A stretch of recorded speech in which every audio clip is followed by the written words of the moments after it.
Nobody told him to stay. The game was over. The Dodgers had won. The field was emptying the way fields empty after the final out, quickly, efficiently, with the particular urgency of men who have just spent 3 hours competing at the highest level and now need to sit down, breathe, and let their bodies begin the long process of recovering from what they just demanded of them. The tunnel was right there. The clubhouse was right there. The cold water and the quiet and the earned rest of a man who had given everything he had across 9 innings, all of it was waiting just a few steps away. He stayed. Not for a moment. Not for a brief, obligatory pause at the edge of the dugout before disappearing into the corridor. He stayed the way you stay when you actually want to be somewhere. When leaving feels wrong, not because anyone is watching but because something in you understands that this moment, right now, in this specific place, with these specific people, matters more than whatever is waiting on the other side of that tunnel. And what happened in those minutes after the final out, in the space between the game ending and the night fully closing, what happened at Dodger Stadium while most of the crowd was still filing out and the grounds crew was beginning its quiet work on the field, is the reason this story exists. It is the reason Clayton Kershaw, one of the most respected voices this sport has produced in a generation, chose to speak. And when Kershaw speaks about a teammate's character, you stop what you are doing and you listen. The Phillies' young pitchers came first. They are not names that dominate the national conversation yet. They are not players whose jerseys hang in the windows of sporting goods stores or whose faces appear on the large displays outside the stadium. They are young men in the early chapters of careers that are still being written, still finding their shape, still accumulating the experiences that will eventually tell them who they are inside this sport and what they are capable of becoming. On this night, they had pitched against Shohei Ohtani. That alone is an education. That alone is the kind of thing a young pitcher carries into his next start, his next bullpen session, his next conversation with a pitching coach who asks what he learned. Because facing Ohtani is not like facing other hitters. It is not a problem you solve and move on from. It is a problem that teaches you something about the limits of your current solutions and sends you back to the drawing board with a new understanding of what elite actually means. They had competed. They had done their jobs as well as their jobs could be done on this particular night. And now the game was over and the field was emptying and they were making their way toward the visiting side, toward the tunnel that would take them to the clubhouse, to the bus, to the hotel, to tomorrow. And then Ohtani came toward them. He didn't wait for them to approach him. He moved in their direction with the kind of ease that belongs to someone who is not performing graciousness but simply expressing it. He found them before they could find their way out. He called them over with a gesture that was quiet and warm and entirely without ceremony. He signed for each of them. Not quickly. Not with the mechanical efficiency of a man working through an obligation. He was deliberate. He looked at each pitcher. He said something to each one, not the same thing, not a line repeated at regular intervals, but something specific.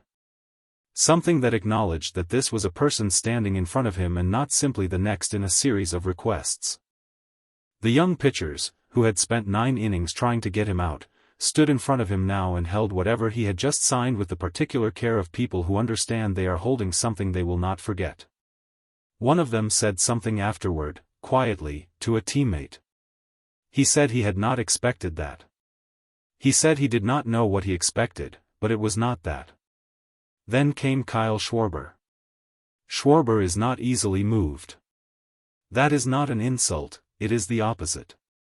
He is the kind of player who has been through enough, competed in enough moments, stood in enough batters' boxes with everything on the line, that the ordinary things no longer reach him the way they reach people who haven't yet built that particular layer of professional armor.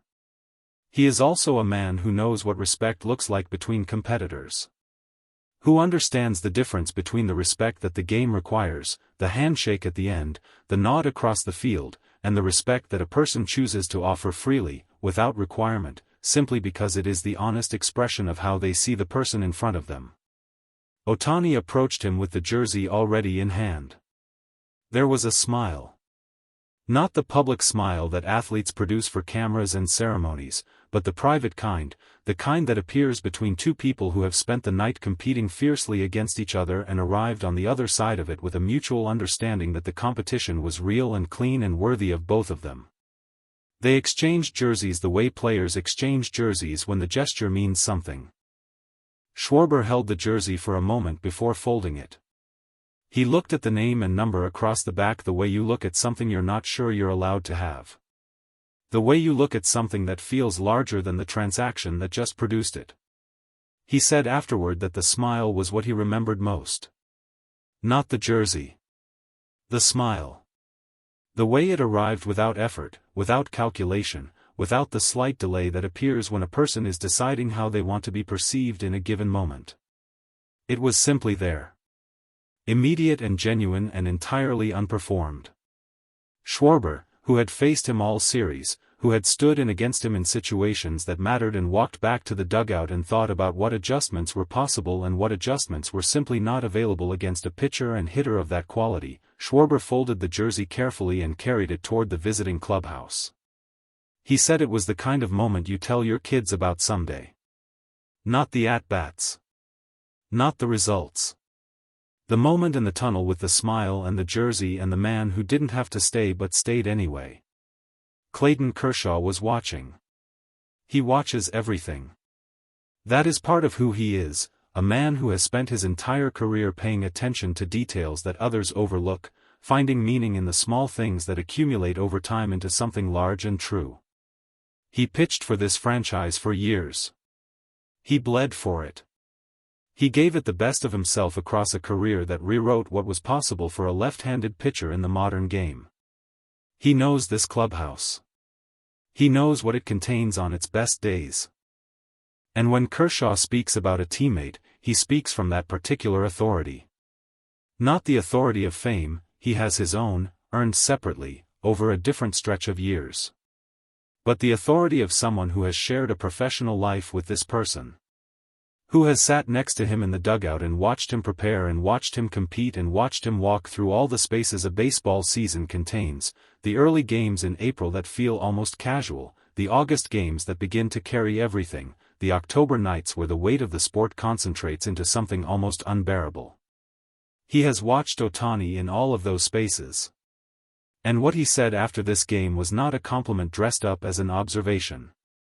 It was an observation that happened to be deeply complimentary because the truth of what he was describing was deeply complimentary. He spoke about character. Kershaw said that the thing most people misunderstand about Ohtani is the relationship between his talent and his humility. From the outside, those two things can seem like they exist in tension with each other.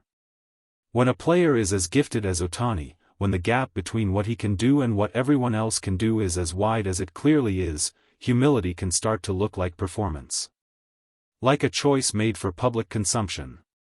Like a posture adopted because it plays well and costs nothing. He said that is not what this is. He said that what he has seen, up close, across a full season shared in the same dugout and the same clubhouse and the same long stretches of travel that a baseball season demands, what he has seen is that humility is not separate from talent.